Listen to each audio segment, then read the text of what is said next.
अस्सलाम वालेकुम नाजरीन, आप देख रहे हैं INN चैनल। मैं हूं शेख अहमद अली। आज की खास बात में हम देखेंगे कई अहम कौमी और बैनुल अक़वामी खबरें।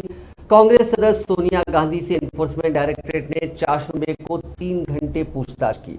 ईडी ने उन्हें अब तक कोई नया नोटिस नहीं दिया। रिपोर्ट्स के मुताबिक ईडी ने सोनिया से पूछा कि यंग इंडिया के लेन देन से जुड़ी कितनी बैठकें आपके घर 10 जनपद पर हुई।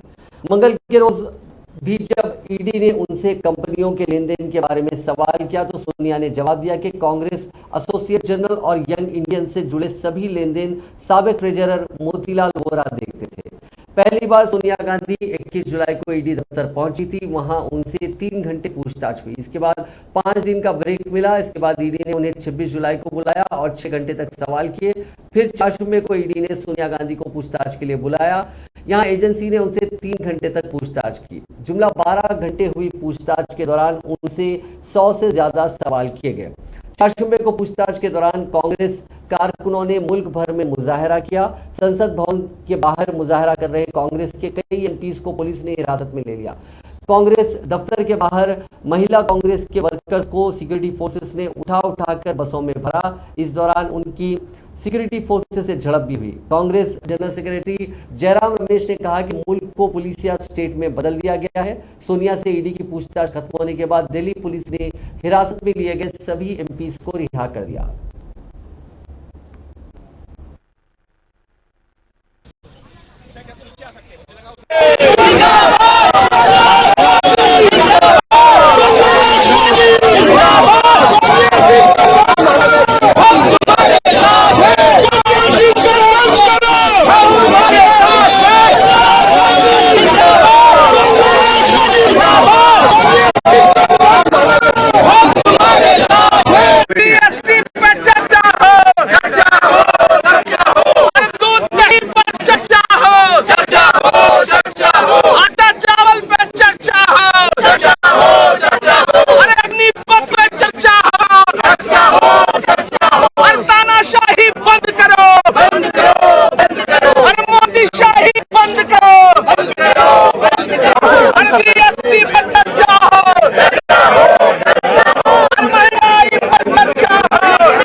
सोनिया गांधी को ईडी की जानिब से तीसरी मर्तबा तलब किए जाने पर कांग्रेस पार्टी ने सख्त रद्द-ए-अमल का इजहार किया। एआईसीसी के दफ्तर में प्रेस कॉन्फ्रेंस के दौरान पार्टी कायदीन ने कहा कि ईडी ने राहुल गांधी से 5 दिन तक पूछगछ की है तो फिर उसी मामले में खानदान की दूसरी रुकन सोनिया गांधी को तलब करने की क्या जरूरत थी। इसी के साथ कांग्रेस ने कहा कि मीडिया का यह इल्जाम गलत है कि कांग्रेस सिर्फ एक खानदान से वाबस्ता मसाइल उठाती है, जबकि कांग्रेस पार्टी ने लगातार अवामी मफाद के मसाइल पर आवाज उठाई है। प्रेस कॉन्फ्रेंस के दौरान राजस्थान के वज़ीर आला अशोक गहलोत ने कहा कि ईडी का ड्रामा इस बात की अक्कासी करता है कि हिंदुस्तान में क्या हो रहा है। राहुल गांधी को 5 दिन तलब किया गया और सोनिया को तीसरे दिन तलब किया गया। ये ईडी की दहशत को जाहिर करता है। जमहूरियत में ये अच्छा नहीं है। हुकूमत को खत्म करने के लिए ईडी का इस्तेमाल किया जा रहा है। महाराष्ट्र हुकूमत को गिरा दिया गया लेकिन काबीना तश्कील नहीं दी गई। महंगाई बढ़ रही है। 19 सरकारें पार्लियामेंट को मुअत्तल किया गया जो माजी में कभी नहीं हुआ। वहीं पार्टी के सीनियर लीडर गुलाम नबी आज़ाद ने कहा कि ईडी का गलत इस्तेमाल हो रहा है और ये सबके सामने आया है। ताहम मुख्तसरन मैं ये कहूँगा कि ईडी रोजाना की तहकीकात कर रही है। राहुल गांधी से पूछगछ की गई। मैं ये समझने से खास हूँ कि जब राहुल से 5 दिन तक पूछगछ की जा चुकी है तो फिर सोनिया को तलब क्यों किया जा रहा है, जबकि दोनों एक ही खानदान से ताल्लुक रखते हैं। गुलाम नबी आज़ाद ने कहा कि जंग में भी ये रिवायत रहती है कि बादशाहों के हुक्म पर खवातीन और बीमारों पर हमला नहीं किया जाता, लेकिन अलील होने के बावजूद सोनिया गांधी को बार बार तलब किया जा रहा है, वो भी तब जबकि राहुल गांधी से 5 दिन तक पूछगछ की जा चुकी है। एक और सीनियर लीडर आनंद शर्मा ने कहा कि सवाल ईडी के तलब करने या पूछगछ करने का नहीं, सवाल यह है कि हिंदुस्तान खवानीन व जवाबी पर अमल करने वाला मुल्क है और हमने कानून की हुक्मरानी को यकीनी बनाया था। जब तमाम हकायक अदालत और एजेंसी के सामने हैं तो फिर हदफ बनाकर कार्रवाई करना और इससे साल का निशाना बनाने का सिलसिला बंद होना चाहिए। ये आतंक मचा रखा है, इसका फैसला जल्दी होना चाहिए। सुप्रीम कोर्ट में केसेस चल रहे हैं। सुप्रीम कोर्ट को चाहिए कि जो देश का मूड है, पूरे देश के अंदर लोग चिंतित हैं और 0.5% भी इनके सक्सेस रेट नहीं है, तो क्यों नहीं इसके लिए जल्दी फैसला हो। ये सीआरपीसी का प्रोसेस भी एडप्ट नहीं कर रहे हैं, इनका अलग ही तरीका है तफ्तीश करने का भी, अरेस्ट करने का भी, बयान लेने का भी। इनको एक प्रकार से सीबीआई ही ज्यादा पावर मिली हुई है। इनकम टैक्स जाता है, वहां चले जाते हैं लोग। तो एक इश्यू बन गया देश के अंदर। उसको भारत सरकार को खुद को चाहिए कि डेमोक्रेसी में उचित नहीं है, वो बाकायदा सुप्रीम कोर्ट के निर्णय को जल्दी करवाए। ये मैं एक तो निवेदन करना चाहता हूँ। ईडी का उपयोग सरकार गिराने के लिए किया जाता है बड़े रूप के अंदर, जो महाराष्ट्र में देखा भी आपने। सरकार गिराने का काम तो कर सकती ईडी, पर मंत्रिमंडल बनाने का काम नहीं कर सकती है। 28 दिन से वहां मंत्रिमंडल नहीं बना है, खाली सीएम और डिप्टी सीएम वहां पर बैठे हुए हैं। ये क्या इंगित करता है? डेमोक्रेसी किस दिशा में जा रही है, आप लोग सोच सकते हो। इस रूप में आज महंगाई और बेरोजगारी की जो स्थिति है देश के अंदर, आर्थिक स्थिति घट में जा रही है, उसको लेके पूरा देश चिंतित है, नौजवान चिंतित है उसके लिए, महंगाई से आम नागरिक चिंतित है। उसके ऊपर पार्लियामेंट के अंदर बहस करना चाहें तो करने नहीं दी जाती है। 19 लोगों को सस्पेंड कर दिया कल, पहले 4। उससे एसोसिएटेड जो भी पेपर है वो सब इन्फोर्समेंट एजेंसीज के पास, जिसकी कई सालों से, कई बरसों से वो जांच पड़ताल कर रहे थे। और एक वक्त में तो सुनने में आया था कि उसमें कुछ नहीं है और बंद कर रहे हैं। चलो, बंद नहीं किया।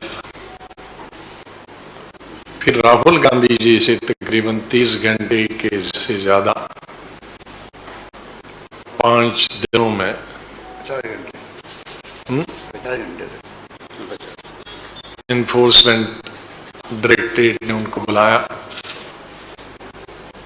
और डबल शिफ्ट में उनसे बातचीत की। तो मेरी समझ में नहीं आता, केस एक है, फैमिली एक है, फैमिली के 2 आदमियों का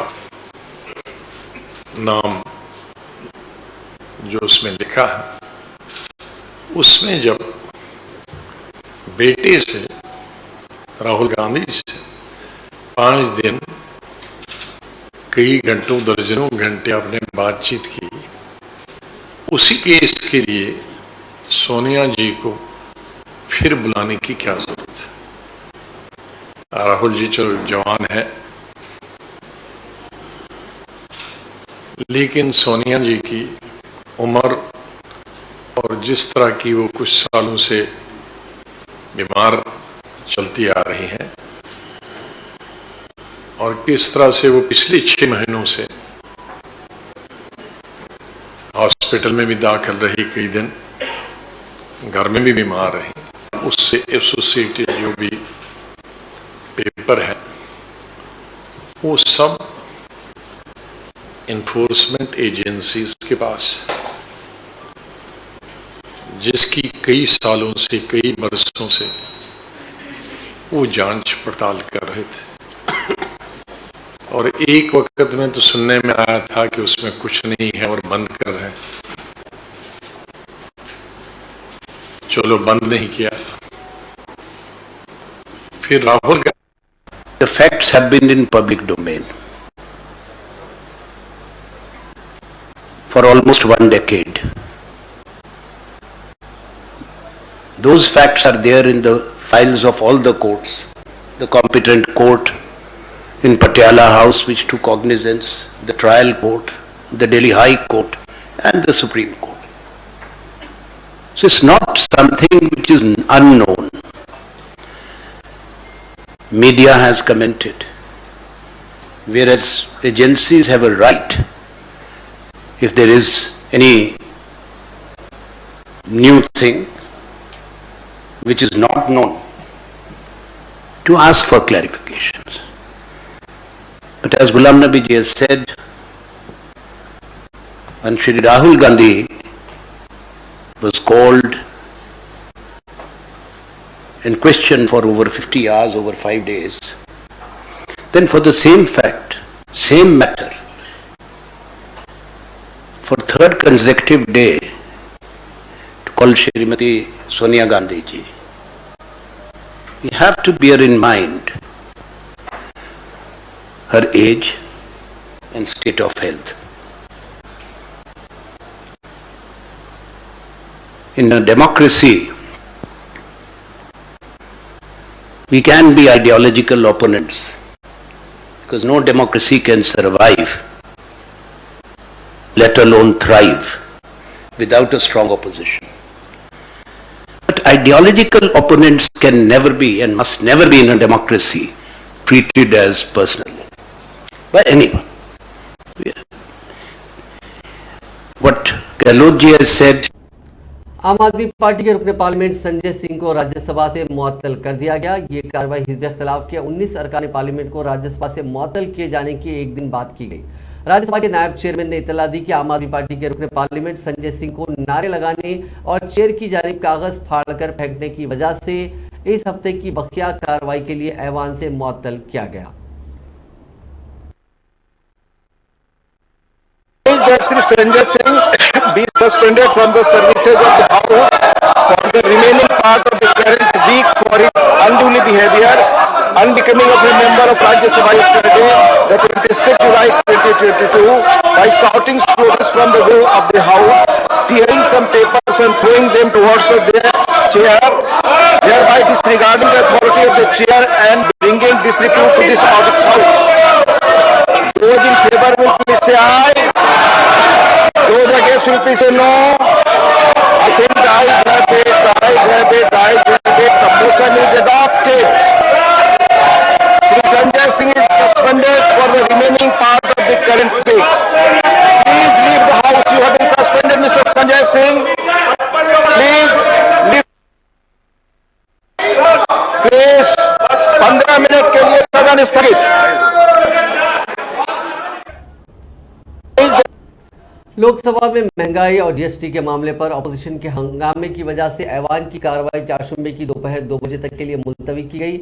एक बार मुलतवी होने के बाद प्रिसाइडिंग ऑफिसर डॉक्टर करत प्रेम जी भाई सोलंकी ने जैसे ही ऐवान की कार्रवाई शुरू की, कांग्रेस समेत कुछ अपोजिशन जमातों के अरकान ने ऐवान के वसत में आकर हंगामा शुरू कर दिया।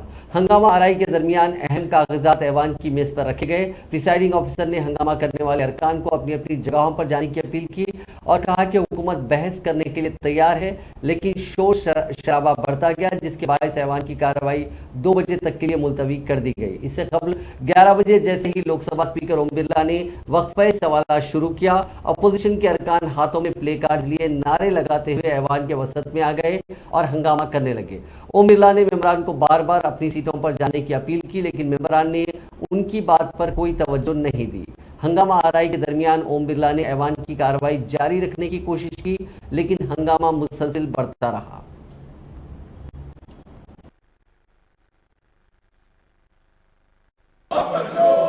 माननीय सदस्यगण, मैं पुनः आपसे आग्रह कर रहा हूं कि आप अपनी अपनी सीट पर विराजें।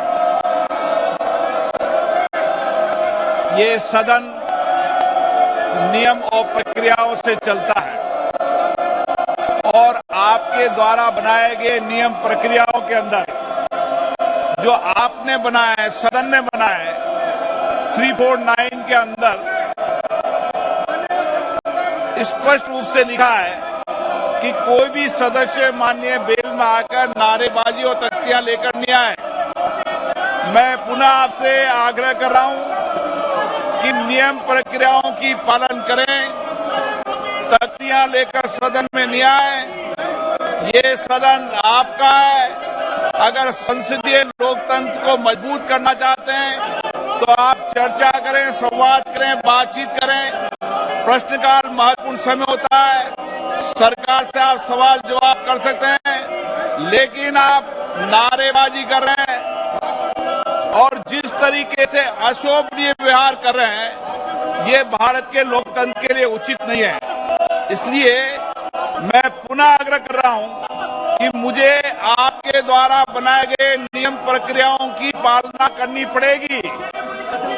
सब मान्य सदस्यों को मैं मौका देता हूं, पर्याप्त समय देता हूं, लेकिन मान्य सदस्य जिस तरीके का व्यवहार कर रहे हैं, ये संसदीय लोकतंत्र के उचित भी नहीं है और आपके व्यक्तिगत रूप से एक जनप्रतिनिधि के नाते आपके लिए उचित नहीं है। मैं पुनः आग्रह करूंगा कि आप विराजें। संसदीय कार्य मंत्री जी, आप कुछ कहना चाहते हैं? मैं ये कहना चाहता हूँ, जिस प्राइस रेस के बारे में वो बात करना चाहता है, माननीय वित्त मंत्री जी आज पहुंच चुके हैं। She has reached the parliament after recovering from the Covid. अगर आप आज निर्णय लेते हैं तो आज भी हम प्राइस रेस पर चर्चा करने के लिए तैयार है सर। ये लोग जिन अपोजिशन के यूपीए के और कई अपोजिशन पार्टी जहां रूलिंग में है स्टेट में, वो उनका जो फ्यूल का टैक्स वगैरह नहीं घटा है, इसके कारण वो चर्चा से भागना चाहते हैं। हम वित्त मंत्री हम सबके शुभकामनाओं के साथ और भगवान के आशीर्वाद के साथ पूरा स्वस्थ होकर पार्लियामेंट पहुंचे हुए हैं। हम चर्चा करने के लिए आज अगर आप निर्णय कर तो अभी हम तैयार हैं। कृपया सदन चलाने के लिए मौका दे, मैं इतना ही प्रार्थना करता हूं सर। सभा की मान्य सदस्यगण, संसदीय कार्य मंत्री ने स्पष्ट मरकजी हुकूमत ने लाखों कंपनियों को रजिस्टर्ड कंपनियों की फहरिस्त से निकाल बाहर किया है। इस सिलसिले में मरकजी वजीर मालियात निर्मला सीतारामन ने जानकारी देते हुए कहा कि गैर फाल फर्मों की शिनाख्त के लिए शुरू की गई खुसूसी मुहिम के तहत 2021-22 तक 4,32,796 कंपनियों के नाम रजिस्टर्ड कंपनियों की फहरिस्त से हटा दिए गए। मरकजी वजीर मालियात ने एक सवाल के तहरीरी जवाब में राज्यसभा में कहा कि कंपनी कानून की दफा 248 के तहत गैर फाल कंपनियों की शिनाख्त करने और उनका नाम कंपनी रजिस्ट्रेशन की फहरिस्त से हटाने के लिए खुसूसी मुहिम शुरू की गई। इन खुसूसी मुहिमों के तहत साल 2021-22 तक 4,32,796 कंपनियों के नाम फहरिस्त से हटाए गए। उन्होंने मजीद बताया कि सिर्फ 2021-22 के दौरान मजमूई तौर पर 49,921 नॉन एक्टिव कंपनियों के नाम फहरिस्त से बाहर किए गए। निर्मला सीतारामन ने वजाहत पेश करते हुए बताया कि कंपनी कानून 2013 में शेल कंपनियों की कोई तारीफ नहीं दी गई। शेल कंपनियों का मतलब सरगर्म कारोबार नहीं चलाने वाली और अहम मिल्कियतें नहीं रखने वाली कंपनियों से है। ये मिल्कियतें कुछ मामलों में गैर कानूनी अमल, मसलन टैक्स चोरी, मनी लॉन्ड्रिंग, मालिकाना हक की गैर वाज़ेह तस्वीर, बेनामी असासे रखने वगैरह के लिए इस्तेमाल की जाती है। सुप्रीम कोर्ट ने चारशंबे के रोज इंसदाद मनी लॉन्ड्रिंग एक्ट की दफात को चैलेंज करने वाली अर्जियों पर फैसला सुनाते हुए कानून में की गई तरमीम को मौजू करार दिया। अदालत में दायर अर्जियों में PMLA यानी prevention of money laundering act की कई दफात को कानून और आइन के खिलाफ करार दिया गया था। अर्जी में PMLA के तहत ED की गिरफ्तारी, जब्ती और तहकीकात के अमल को चैलेंज किया गया था। सुप्रीम कोर्ट ने अपना फैसला सुनाते हुए PMLA मामलों में ED के अख्तियारात को मौजू करार दिया।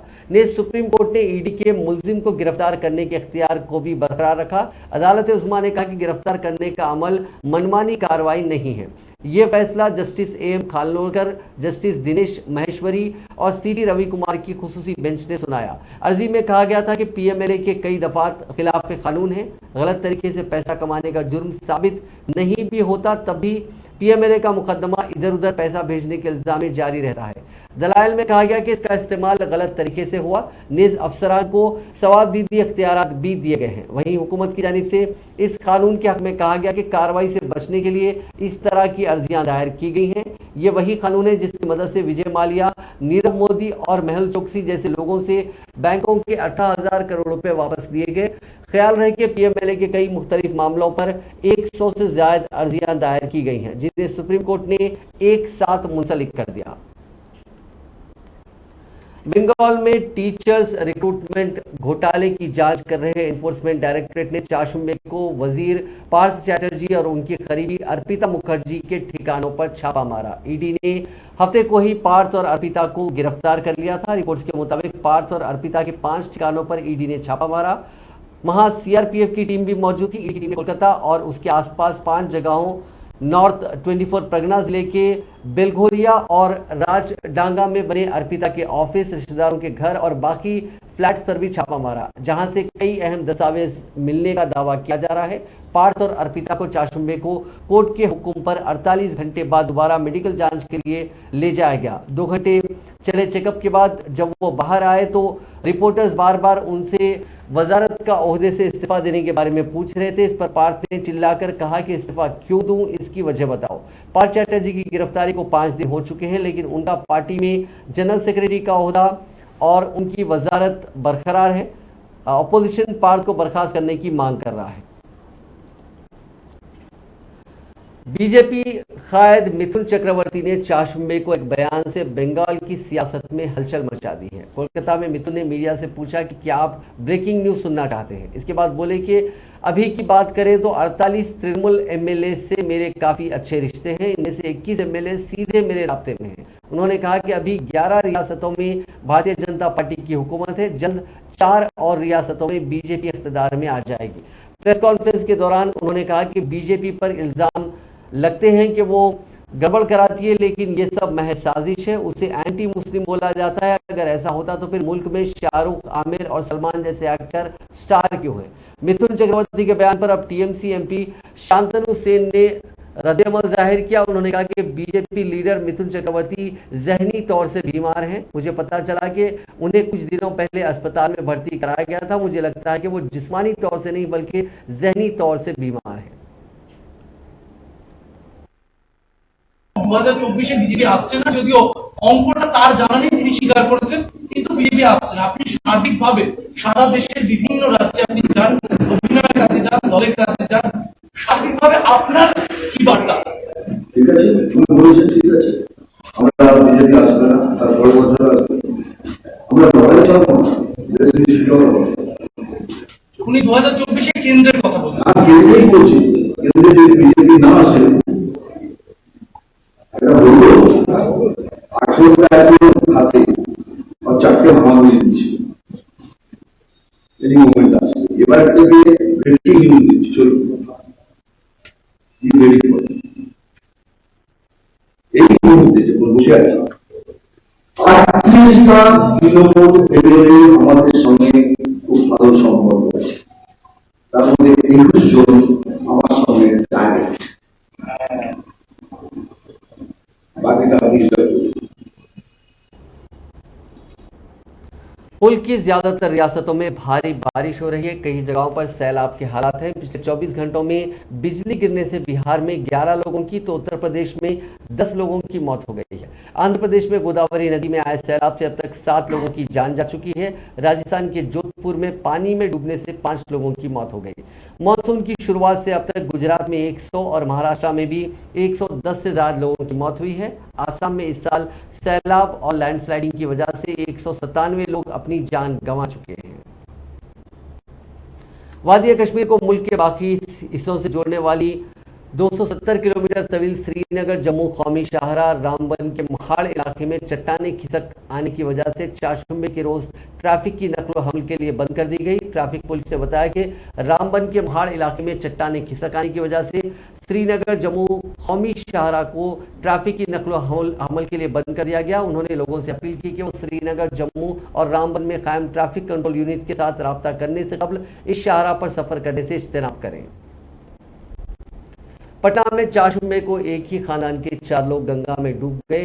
शोहर बीवी अपने 2 बच्चों के साथ श्राद्ध करने के लिए गए थे। इस हादसे का वीडियो भी सामने आया। डूबते खानदान को बचाने के लिए 3-4 नौजवान गंगा में कूदे भी, लेकिन बहाव तेज होने की वजह से उन्हें बचा नहीं पाए। खानदान मदद के लिए चिल्लाता रहा, फिर आवाज आनी बंद हो गई। ये खानदान पटना के शेखपुरा का रहने वाला था। मरने वालों के नाम मुकेश कुमार, आभा देवी और उनके बच्चे 15 साल और 13 साल के सपना कुमारी और चंदन कुमार बताया गया। अभी तक किसी की भी लाश बरामद नहीं की जा सकी।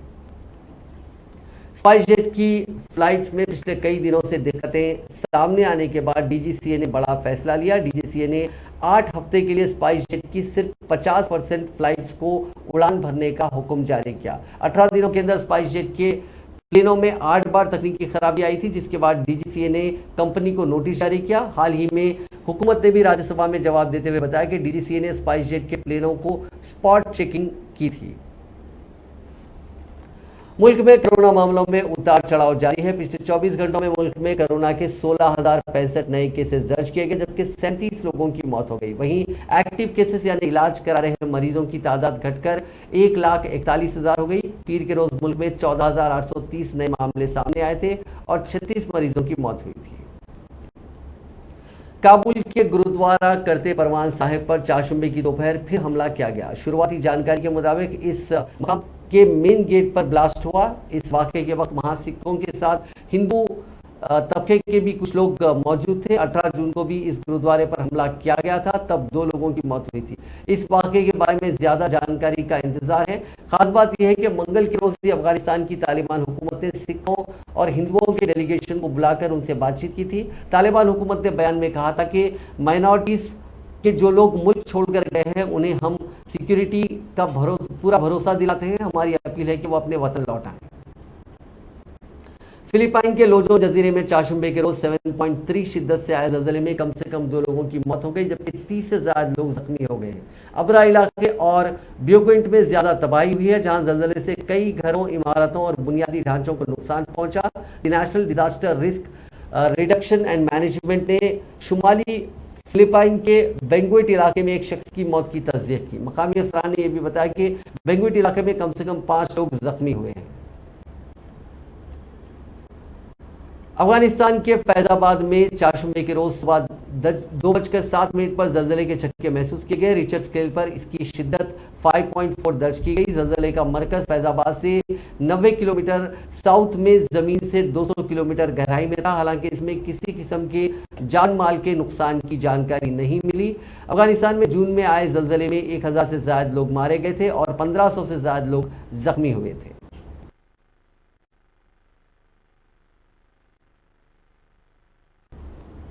अरब के सहरा में नियोम के नाम से शुरू किए गए खरबों डॉलर के प्रोजेक्ट को कुछ लोग दीवाने का ख्वाब भी कहते हैं। ताहम वली अहद मोहम्मद बिन सलमान ने वहां बसाए जाने वाले शहर दी लाइन का डिजाइन जारी कर दिया है। मोहम्मद बिन सलमान ने इस मौके पर कहा कि द लाइन का तस्वुर बयान करते वक्त वादा किया गया था कि उसका हकीकी महवर इंसान होगा और ये जदीद तरक्याती माशरों के लिए एक मिसाल होगा। आज द लाइन का डिजाइन पेश करके ये वादा पूरा किया गया। MBS के नाम से मारूफ वली अहद ने मजीद कहा कि इससे शहर का कसीर मदला दाखिली ढांचा उजागर होगा। ये रिवायती उफ़क़ी शहरों के मसाइल से आज़ाद होगा। ये कुदरती माहौल के तमाम ज़राए के तहफ़्फ़ुज़ और तमद्दुनी तरक्याती अनासिर के दरमियान मुकम्मिल हम आहंगी की एक मिसाल होगा। सऊदी वली अहद मोहम्मद बिन सलमान का कहना था कि हम अपनी दुनिया के शहरों को दरपेश मसाइल और माहौलियाती बहरानों को नज़रअंदाज नहीं कर सकते और नियोम इन मसाइल से निपटने के लिए नए और तख्लीयाती हल मुहैया करने में सबसे आगे है।